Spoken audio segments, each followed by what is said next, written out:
Hey ladies and guys, it's Wiley once again, and this is now the second part of the thank you, thank you Enderman.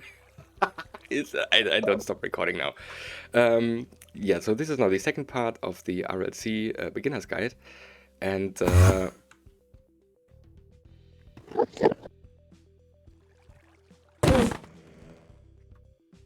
right, second part of the RLC beginner's tutorial, and this is where we will take a look at the practical use. So we are using it for automating Botania. The whole hill under there is my Botania area. And yeah, we will also go at a comparatively slow pace so that beginners can follow. I mean, if you're a coder, then it's anyway no problem for you. You take a look at the code and you know directly what's happening. But for beginners, it might be a good idea to take a look at the signals and see how the signals change. Good. This is where I left off, and this is where we will start with the pre-recorded video sections. Right. Alright, so everything is clean and tidy. Now let's do the interesting stuff. Let's run along to the Botania area, to the Mana Studio, and take a look at the Spark Tinkerers first, I think.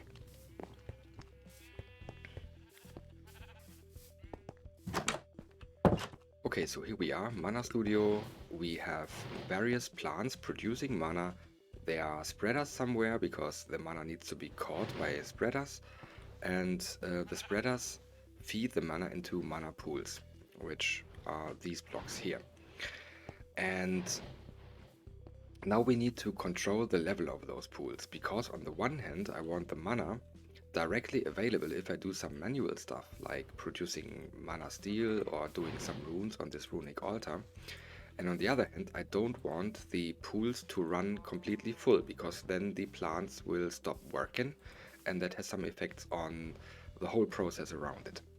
So we need to spread the mana away from the pool, and Botania has a possibility for doing that. It's using sparks, and we can augment these sparks to be recessive. Then if a spark is recessive, then it will distribute the mana in the pool underneath it to other pools it can.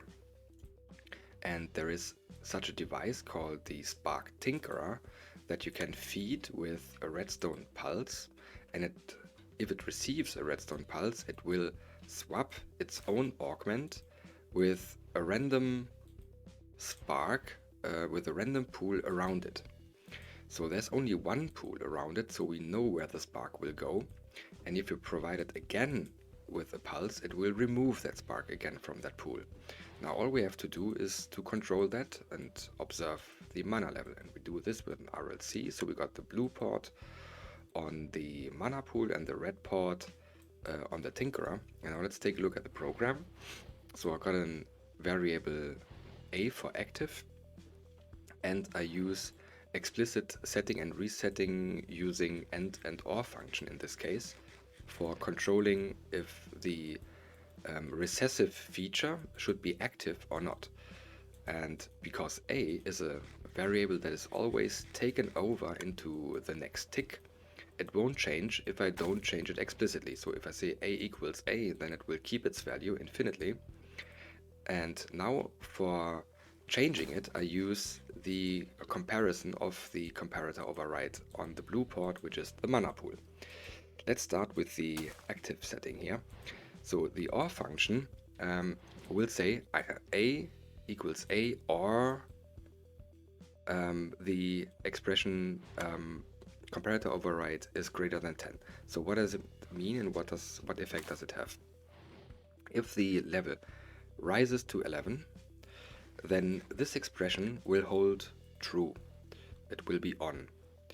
And the OR function, which is one or the other or both, will switch A to the value true no matter what it had before. So if it was already on, it will stay on, and if it was off, it will be switched to on at that moment.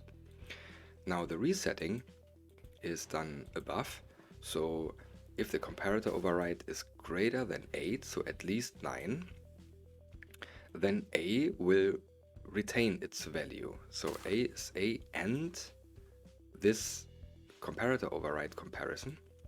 So, but if it goes to 7, then this comparator override comparison will be false. The end function or the end operation will yield false, and A will be false as well, and that will be indefinitely until it is set explicitly again using the OR function below. Okay, so now all we have to do is to make this signal into pulses, because we can't tell the tinkerer explicitly set or remove the spark, the augment, sorry. So we only can swap it, so we use the rising edge and the falling edge for doing that. And that's all what the program has to do. Now, of course, there is a flaw in there. We need to carefully consider the start conditions. So we have now the pool is not in the over range. So then we place the augment on the spark tinkerer, and then it's all okay. If it would be already in over range and I would place it here, it wouldn't work. But, well, that's a thing. If you control something that can get only pulses to swap something and you can't observe it yourself, then, well, you need to take care of the start conditions. Okay, so that much about this program. Now, another thing I have over here is the pure Dasy living rock and living wood factory. That's done with a simple method. We have a bore lens and a mana spreader over here. And if I shoot a mana beam towards or in this direction, then the beam will be caught by this tiny planet and will cycle around this. And the bore lens effect is used to break blocks. So let's presume we have everything converted using these pure daisies. For those who don't know Botania, pure daisies are used to make the basic resources for Botania. So if you place wood next to the pure daisy, it will take a time and some nice sparkling effects, and then any kind of wood log will be converted into living wood. And with normal stone, today we don't say smooth stone anymore, I suppose, so normal stone will be converted into living rock. But that has pure daisy has only a reach of 1 block.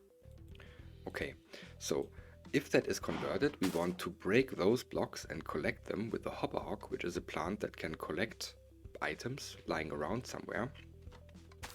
And after that, we want to place other blocks again, meaning the normal wood logs and the normal stone, and then doing the whole thing over again. So the pure daisy needs some time to do that. So we have a waiting time and we have a time when this whole machinery is active. Okay, so this is the resulting chest. There is the living rock, and this is the, let's say, source chest, where in my case spruce log and stone is located. And then this is the hopper hock that is allowed to collect living rock and living wood. Now let's go through this hidden trapdoor. Thanks Luthazar for that. And this is the plant that places those blocks. And there's a rule that you can read up in the documentation of Botania. So the block underneath the plant decides where the blocks that are placed or somehow dropped as items somewhere in its reach can be placed. So this decides where it is allowed to place. And then with item frames, you decide what blocks or what items are allowed to be picked up and placed. So we got stone and various kinds of wood that are allowed to be placed. And now all we have to do is spit those blocks or those items out, so that this placing plant, the Ranacarpus, whatever, can pick them up and place them on the corals.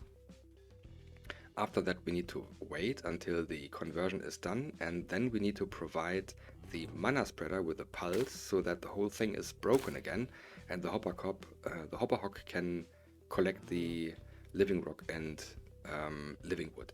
So that's all that needs to be done, and we control this with this small controller.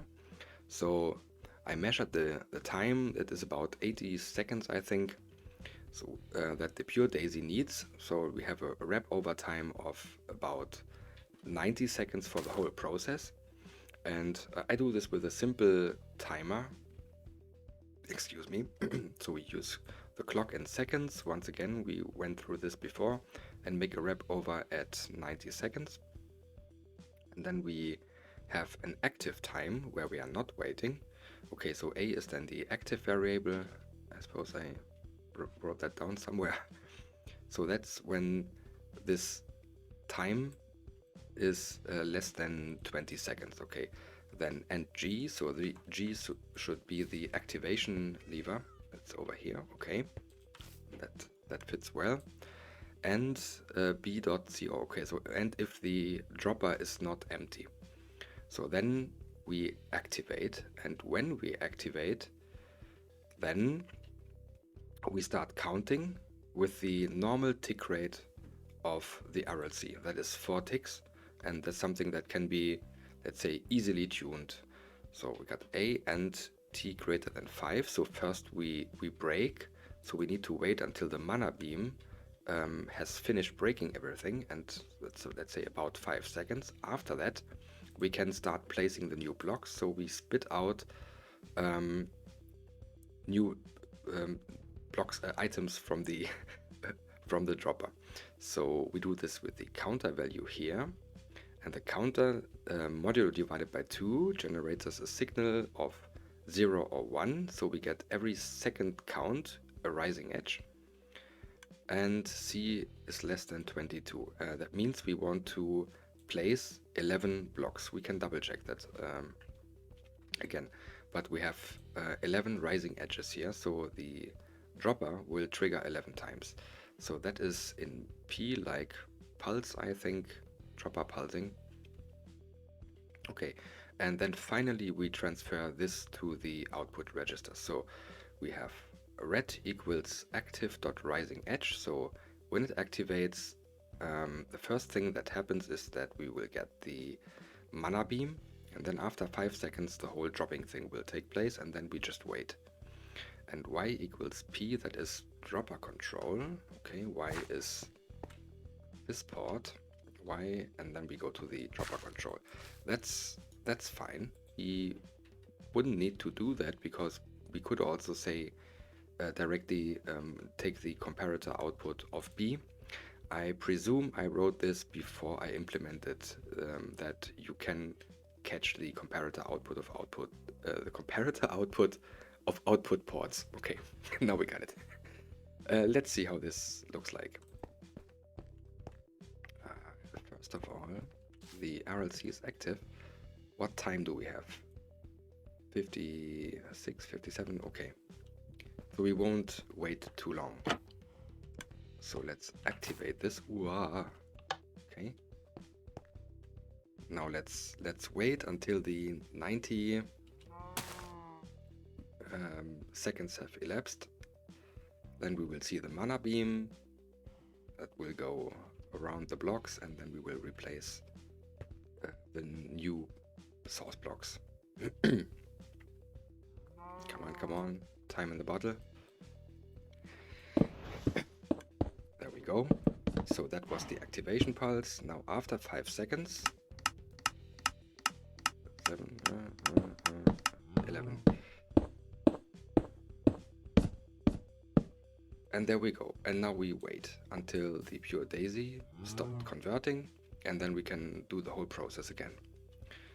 I think I have enough living rock and living wood for the moment, so let's switch it off, and the whole thing will be skipped. Right.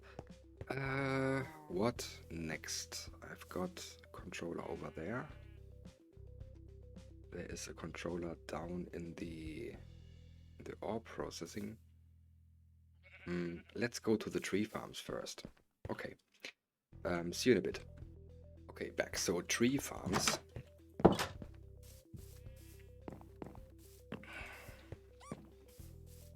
So there are fields over here to grow plants that are in the variant add to plants. So this is the first tree farm that works with simple choppers. So there are ant hives which chop small spruce trees. But for having a higher efficiency according to the block yield, we have a big tree here. And so these are done using, well, by using 4 saplings. Now the big trees have a caveat. If there is something around it, they don't grow. So we have to keep that area here clear. And that means we have to come up with a kind of contraption that somehow allows,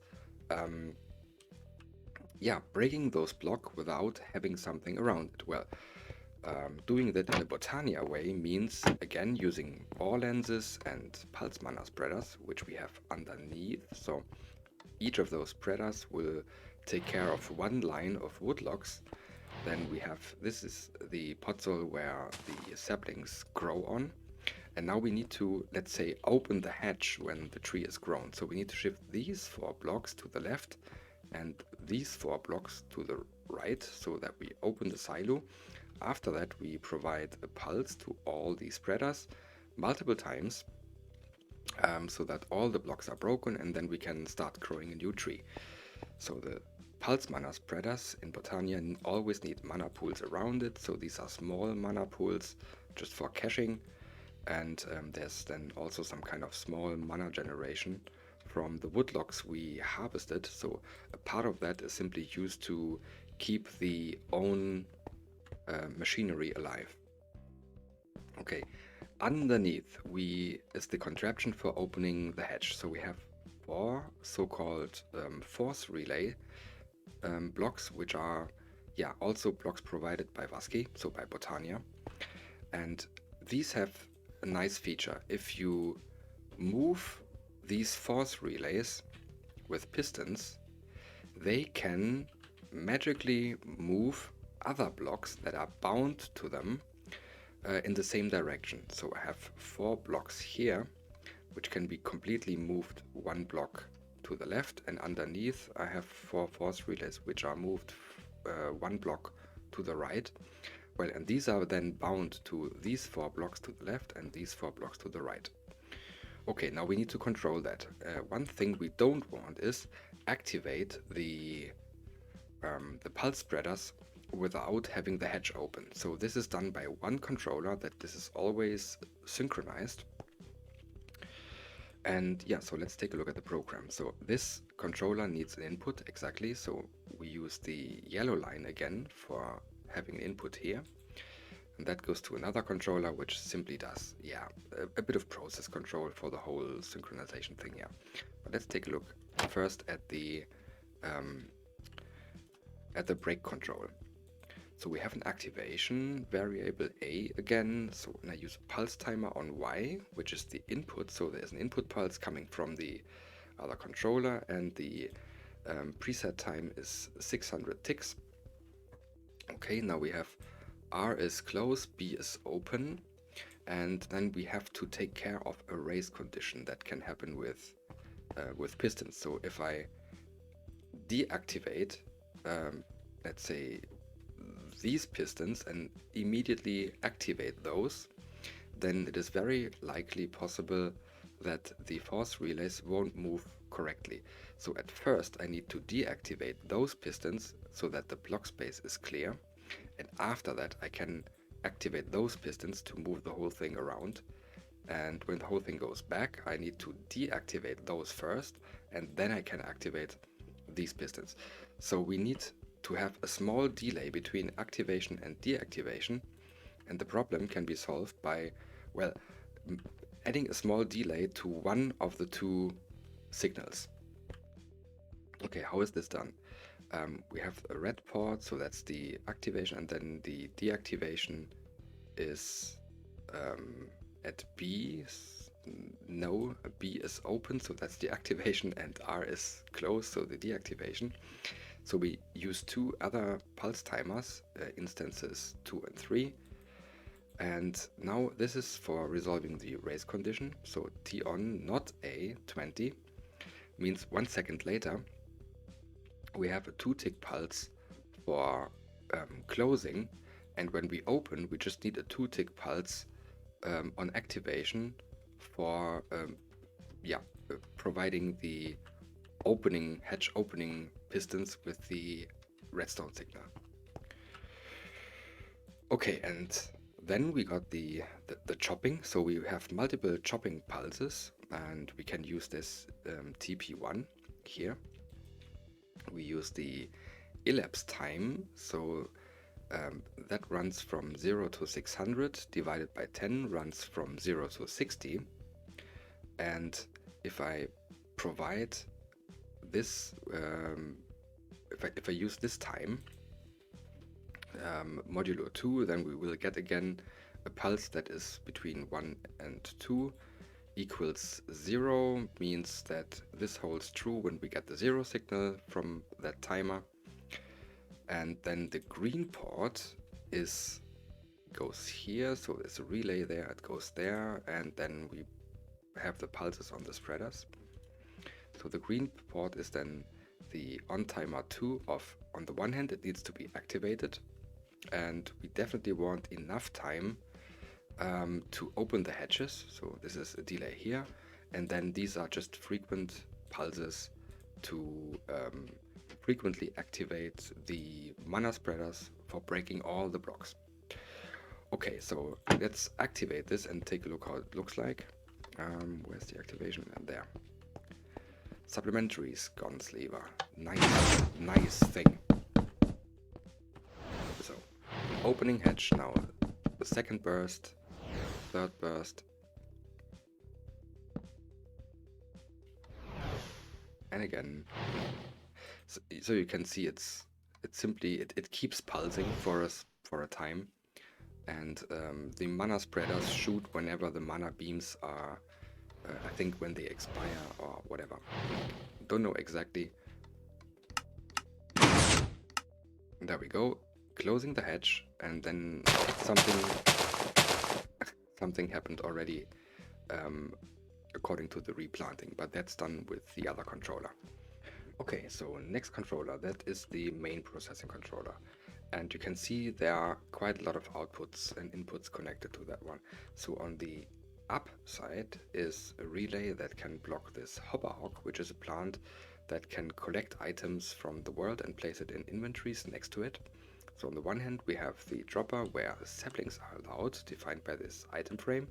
And on the other side, there's an inventory where logs and sticks are allowed to be placed in. So now we need to interlock this hopper with a redstone signal, then it won't collect anything. On the one hand, to prevent it from snatching away saplings from the Ranokos plant that replants the saplings on Podzol. And on the other hand, we need to block it because we have something like a conveyor belt, like a water stream block here. These aren't trails, and they convey the items over to the main Botania area. And the hopperhawk would simply snatch away these items from the belt again. So the hopperhawk has really quite a range, and so we need to deal with that. So the port below, the down port, is connected to the redstone track where we activate our chopping process. Then we have the yellow port connected to a sconce lever where we activate the whole system. And then last but not least, on the green port, we provide the pulses for the dropper for placing saplings into this space over here where they can be reached with the placement plant and then placed on the Podzol. Okay, I think that's about it. So let's take a look at the program. Okay, it's a timed process, and you can see that I wrote this program before I implemented this TEV interval pulse. It's actually, you can see I have that quite a lot, and this is the main reason why I implemented this TEV interval pulse. So here we have 180 seconds time. It is definitely enough for getting the tree grown, and it is also absolutely enough for getting enough wood or more wood than I need. So then we derive from that a pulse signal. So the activation must be on, so the lever must be enabled, And either if the moment when we when we activate the lever, or when this 180 seconds elapse, we will get a pulse. And with this pulse, we feed a process timer. So there's, let's say, a waiting time and an active processing time. And this active time is done in this TP1 instance. So we feed the rising edge of our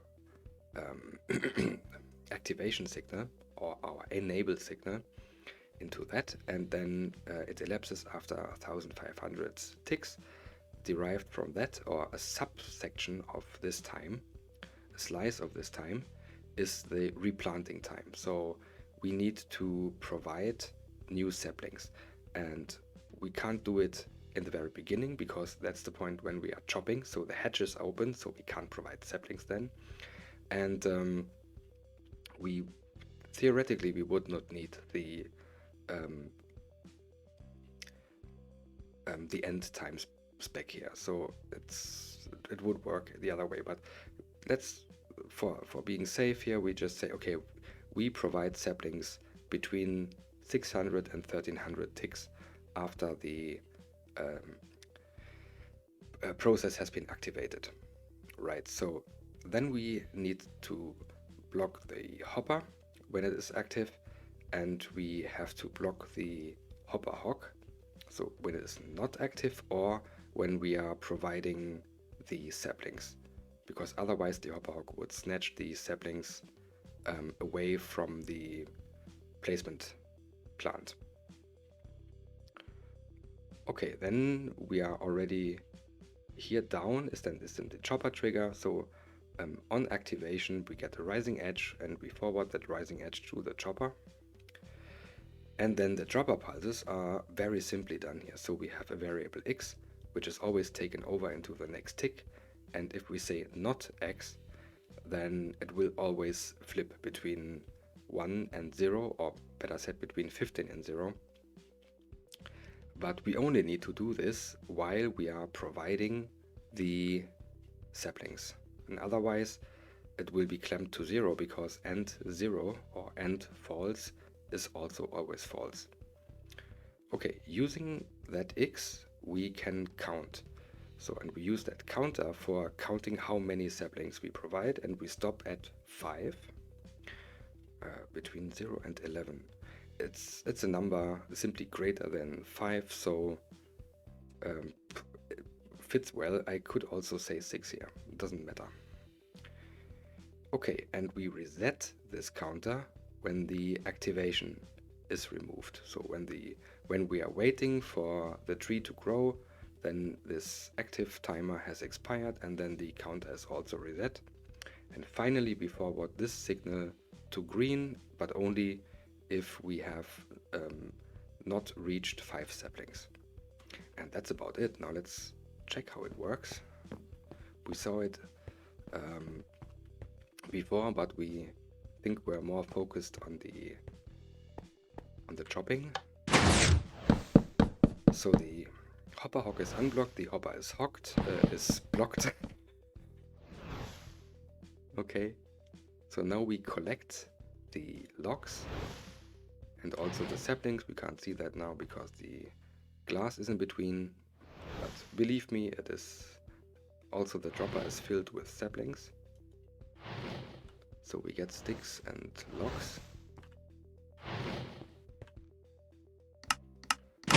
Okay, so closing the hatch, providing the saplings, waiting until all these are planted, so there's one left over in case something goes wrong.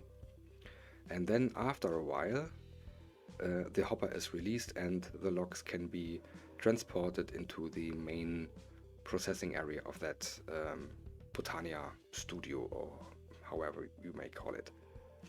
A part of these blocks are directly snatched away from the ender flames to produce a little bit of mana for keeping the whole process alive. Excuse me. Okay, now we have a very small controller here, and that is only for blocking some plants. There we go. So hopper hog is blocked, the hopper is released. and the logs are being moved. Now there are some plants above there, among them the, oh, what's the thing called again? Runner Catapacus, whatever. The placement plant. So it's allowed to place saplings on pot soil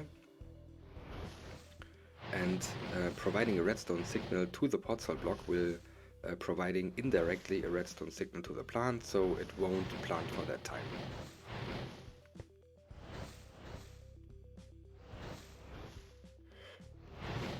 Okay, so now let me think what to do next. I think we can maybe go back this way into the main area. Sorry, throat again. Right, back I am. Coffee helps. I'm located in Europe and it is now mid-January, so winter time. That is maybe not the best time for having clear voices, but I suppose we live. Right, so last control I want to show you today is a simple control for a milk production, for cake production, for mana production. Let's take a quick look at the program first. We got a dropper over here, so we have again 10-second scheduling. You can also see I implemented this before. I had the TEV pulses, and so we first drop a bucket, and after that, shortly after that, we have a redstone signal over here, which goes to the key element of the whole thing, which is a mana spreader with the drum of gathering. So the drum of gathering is blocked by Vasky, a Botania block, and it animates all cows in the vicinity to fill empty buckets underneath them. They really have to be very close with milk. So the ant hive underneath will then collect the milk bucket, release it on the belt, and so on. So a cake will be produced over there, and the empty buckets and the cake will be again sorted out to come up here. The buckets will be snatched away from a hoverhawk up here into the dropper, and the whole thing will begin again. The cake will continue to about this location, where it will be snatched away from the placement plant. I even don't dare to pronounce it. And then finally we get mana from cake. Okay, so I think let's start that process. By the way, I did shut down almost all the mana production, because that's really quite noisy affair, and while that is okay for playing, it's definitely not okay for recording something, and so it doesn't work. So you can see we also have a thermally over here, not that loud, but the eating noises and the burning noises and all that stuff. Then there's ore processing downstairs there, so that's not that good for recording. So let's see what is missing. I think it should be one bucket. There are 3 buckets, but there are no eggs. That is strange, because there's a chicken farm up there that should have definitely enough eggs.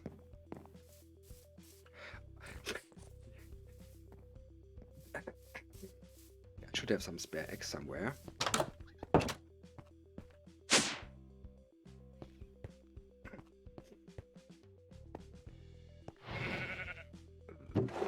There.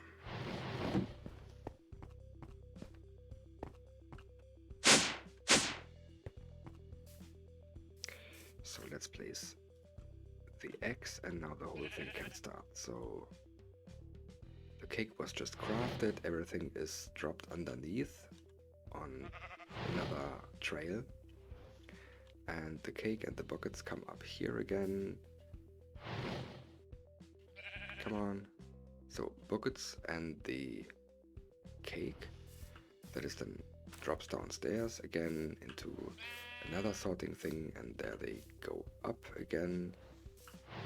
So now we have the milk production. The cake will continue to this location, will be placed, and now we got mana. Good. I think let's leave it for today.